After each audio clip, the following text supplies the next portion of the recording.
जय श्री राधे श्याम। जय माता की। कैसे हैं आप सब? आशा करती हूँ अच्छे होंगे, स्वस्थ होंगे। स्वागत है आप सबका माय लाइफ स्टोरी राज में। फिर से मैं अपने जीवन के संघर्ष का एक पहलू आप सबके साथ साझा कर रही हूँ।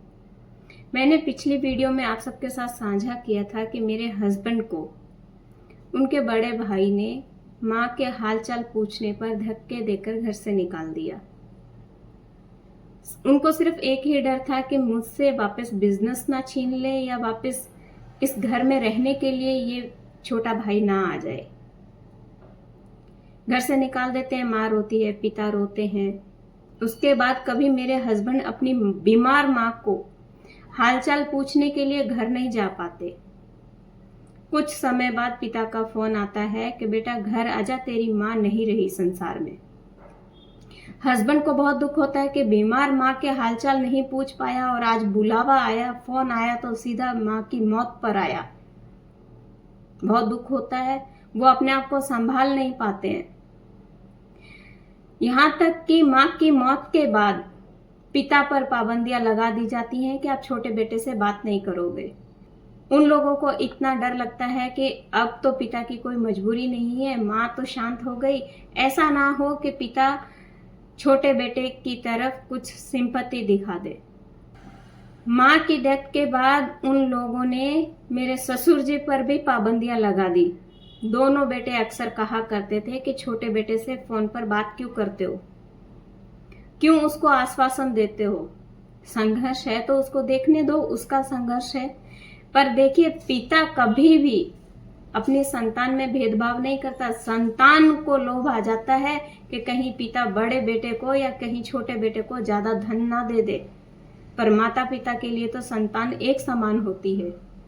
माँ के डेथ के बाद पिता बिल्कुल निश्चिंत हो जाते हैं। उनको लगता है अब मेरे अंदर किसी तरह का डर नहीं है कि अब सास की सेवा कौन करेगा।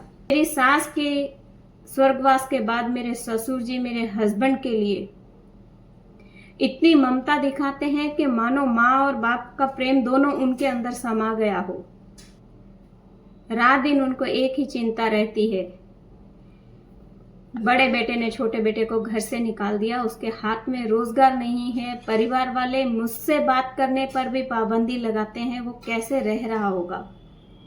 दिन में कम से कम 5 से 6 बार फोन किया करते थे कि बेटा कैसा है, घबराना मत, चिंता मत करना, एक दिन सब अच्छा होगा। ये पिता का मन था जो वो आश्वासन देते थे। ये पिता की वो ममता थी जो अपने छोटे बेटे को दिन में 5 बार फोन करके आश्वासन दिया करते थे कि बेटा घबराना मत, एक दिन सब अच्छा होगा। वही जो जिस ब्रदर ने घर से निकाला था, उनकी सोच ऐसी हो गई थी कि मेरे ससुर जी पर पाबंदियां लगा दी गई थी कि छोटे बेटे से कोई बात नहीं करेगा। क्यों लगा दी गई थी उसके भी मैं रीजन बताती हूँ।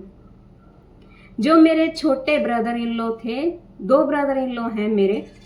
बड़े brother in law physics lecturer थे, छोटे वालों ने बिजनेस ले लिया था। साइंटिस्ट थे, सर्विस छोड़कर हमसे बिजनेस ले लिया था। उन्होंने फादर इन लॉ की पेंशन पर 2 बार लोन उठा रखा था। बिजनेस हमसे ले लिया। जो फादर इन लॉ का मकान था, जो पेरेंटल होम था, उस पर लोन उठा रखा था। जो जमीन थी, एग्रीकल्चर की जो जमीन थी, उस जमीन पर लोन उठा रखा था। उनके बच्चों की एजुकेशन की फीस मेरे ससुर जी भरा करते थे। उनके घर का राशन मेरे ससुर जी लाया करते थे। उनके घर में यदि 4 मेहमान आ गए, मेरी सास बीमार है और उस किसी को चाय पिलानी है, तो उस दूध का बिल भी मेरे ससुर जी चुकाया करते थे। जब सास शांत हो जाती है तो उस जेठ को लगता है कि कहीं पिता उस बेटे की तरफ ना चले जाएं, ये सारी संपत्ति कहीं उस बेटे की तरफ ना चली जाए। इस लालच ने एक पिता के ऊपर भी दबाव बनाया कि आप छोटे बेटे से बात नहीं करेंगे। पिता फोन करते थे तो बोलते थे कि मुझे बहुत परेशान किया जाता है जब मैं तुझे फोन करता हूं। सरकारी कर्मचारी थे वो, पर उनकी पेंशन पर 2 बार लोन था, मेरे पास एविडेंस है उसका। मकान पर लोन था, मेरे पास एविडेंस है उसका। एग्रीकल्चर की ज़मीन पर लोन था, उसका भी मेरे पास एविडेंस है। भाई साहब, आप किसी भी तरह से आप झूठ नहीं बोल पाएंगे। अब आपने समाज में एक झूठा चेहरा दिखाया कि ये भाई तो बिजनेस छोड़कर चला गया, मुझे मजबूरन संभालना पड़ा, मैं तो पढ़ा लिखा था, मैं तो साइंटिस्ट था, मेरे को बिजनेस से क्या लेना देना, ये भाई छोड़ गया इसलिए मुझे घर की इज्जत बचाने के लिए इस बिजनेस को संभालना पड़ा। आपने अपनी इज्जत बचाने के लिए तो छोटे भाई को बदनाम कर दिया, जिंदगी भर आप बदनाम ही करते रहे, 28 साल तक आपने यही किया। अब मैं आप ही की सच्चाई आपके सामने ला रही हूँ, समाज के सामने ला रही हूँ। ससुर जी के ऊपर भी इतना प्रेशर बनाया गया कि अब बात नहीं करोगे। इसी तरह से 1 साल बीत जाता है, सास को शांत हुए 1 साल निकल जाता है। मेरे ससुर जी छुप छुप कर कभी कभी मेरे हस्बैंड की सहायता भी किया करते हैं। घर वालों को यदि पता चल जाता है तो घर वाले बहुत परेशान करते हैं। कभी कभी ससुर जी की आंख से आंसू भी आता है, उदास रहने लगते हैं।